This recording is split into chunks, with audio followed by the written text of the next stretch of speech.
এটা কিসের দেখেন তো? এটা তুমি কোথায় পেয়েছো? কেন? এটা তো খাঁটি সোনার বালা। সোনার বালা? যে দুদিন কামাই হলো মুনিশ খরচ তো উঠবে। ক টাকা হয়েছে? 15 কেজি। কেন 15 কেজি 200 হইলো যে? 200 দাম আবার কি লিবা? আমাকেও একটু লাভ করতে দাও। সব মাল তো সবাই কেনে না, আমাকে দিলি বলি এই দামটা পাইলি। ক টাকা হয়েছে? 15 কেজি 7500। ভালোই তো দাম আছে রে। দাম হবে না? খাঁটি পেতল। আজকে কিন্তু বাজার যাবো, আমিও বোনের জন্য জামা কিনবো। একসাথে যাবো। হ্যাঁ ঠিক আছে। এই লাও। এলে তোর 1200। কেন 1250 করে হয়েছে যে? 50 টাকা করে থাক, একদিন সবাই মিলে পিকনিক করবো। হ্যাঁ ভালো হবে। চাল দুদিন কাজ কামে হলেও আমাদের কিন্তু লস হয়নি। হ্যাঁ একদম। লে তুই এলে। এই মেয়ে কি ভাবছো?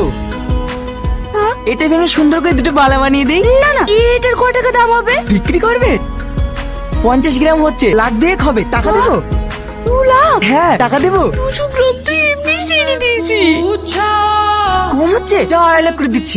না না, আমি চল্লিশ করে দে। বিক্রি করলে তোমারই লাভ হবে, আমি কাউকে ঠকাই না। অন্য কোনো দোকানে গেলে আরো কম দাম দেবে। যাও, সই 3 লাখ। আর কথা বলো না। না না, আমি বেচবো না। শোনো শোনো, 3.5 লাখ দেবো। চুপকে, সুমন থামা। তোর আবার কি হলো? ওই সিঁদুরটা যেটা বিক্রি করেছি তাকে তোরা কেউ চিনি? কেন?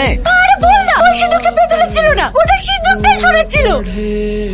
কি বলছিস রে তুই? আমি ঠিকই বলছি। এই বালাটার কত টাকা দাম জানিস? 3 লাখ টাকা।